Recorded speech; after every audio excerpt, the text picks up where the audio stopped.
galų gale po metų, pusantrų metų sunkaus ir juodo darbo Nemuno aušrai ir Artūrui Skardžiui audito komiteto buvusiam jau pirmininkui, kaip žinote, buvo Artūras Skardžius nuimtas tam, kad nebesikapstytų, nebeieškotų, nebelystų po vykstančiais procesais, o reikalingas žmogus, kuris lojalus, ištikimas tai sistemai arba tom gaujom ir paklusnus. Tai mes ne vieną kartą sakėm, kad ir be kita ko tą konstatavo ir valstybės kontrolės, ir specialiųjų tyrimų tarnybos, kad LRT turi ir privalo išviešinti duomenis apie tos pseudo juokdarius ekspertus, kurie neva tai ekspertauja arba ten, nežinau, pakviečiami į laidas, kas čia šis protų nesuvokiamas, kad dar moka pinigus. Bet jie tų duomenų nepateikė Seimui ir audito komitetui, atrodo. Tada audito komitetas, mes tada visi inicijavom kreipimas į generalinę prokuratūrą, kad būtų pradėtas tyrimas.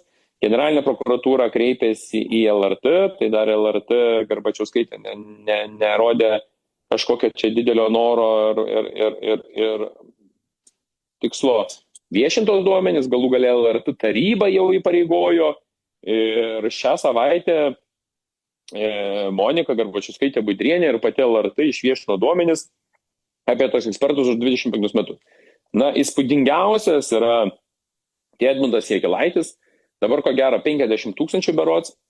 Tai dabar jūs ko gero galit labai puikiai suprasti, kodėl Edmundas Jakilaitis nekenčia Remigijaus Žemaitaičio, kodėl Edmundas Jakilaitis visą laiką varydavo prieš Nemuno aušrą, kodėl berods jo, man atrodo, buvo pasakymas, aš nekviesiu į laidą Žemaitaičio daugiau, ar nereikia kviesti, kažkaip panašiai jis, man atrodo, buvo pasakęs, reikėtų ten tiksliai jo tą citatą surasti ir aš ją tikrai surasiu ir žmonėms visiems parodysiu.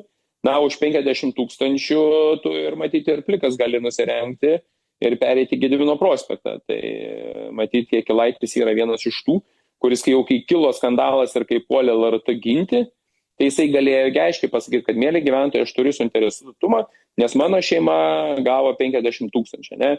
Ir prisiminkite, jo toks buvo interviu, o Facebook'e aš esu įsisaugojęs jo tokį pasakymą, mielas ten, nežinau, Vilnietį gyventojų, einam ginti laisvą žodžią, ar tu eisi, nes aš eisiu. Tada prie Seimo, kai buvo tas raganų medžioklės šou, cirkininkai, kur buvo susirinkę. Tai jūs pažiūrėkite, tai dėl ko jis ginti, ką aš sakiau. Ėjo ginti, ką lovi interesą, iš kurio gauna pinigus. Jūs man parodykit kitą Lietuvos žmogų, kuris gauna 50 000 už tai, kad jisai LRT kažką pakomentuoja, pasako, padaro. Jūs nejuokaukit, kolegos. Tai šiandieną universitetuose yra begalė daug dėstytojų.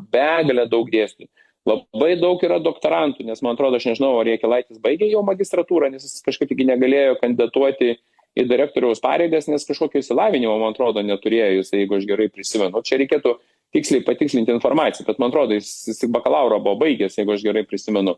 Tai kurie galėtų, daug geriau, daug teisingiau, daug objektyviau, toks, nešališkumas galėtų būti ir galėtų komentuoti, bet ten yra labai daug ir kitų išvardintų. Bet LRT norėdama pasiekti skaidrumo iškaušti skandalus, nes mano galva tai yra viešas asmuo, tai jie turėtų būti prilyginami prie valstybės tarnautojų ir visų LRT darbuotojų atlyginimai arba skyrių vedėjai, ten radijos ar televizijos ar bet kurios kitos, jie turėtų būti išviešinti ir turėtų būti nurodoma, kokius priedus ir už ką jie gavo, nes valstybės tarnautojų atlyginimai tai yra vieši ir visi puikiai žino, kokios yra kategorijos, koks yra bazinis dydis valstybės ir kokia yra alga. Tai aš to ir norėčiau palinkėti.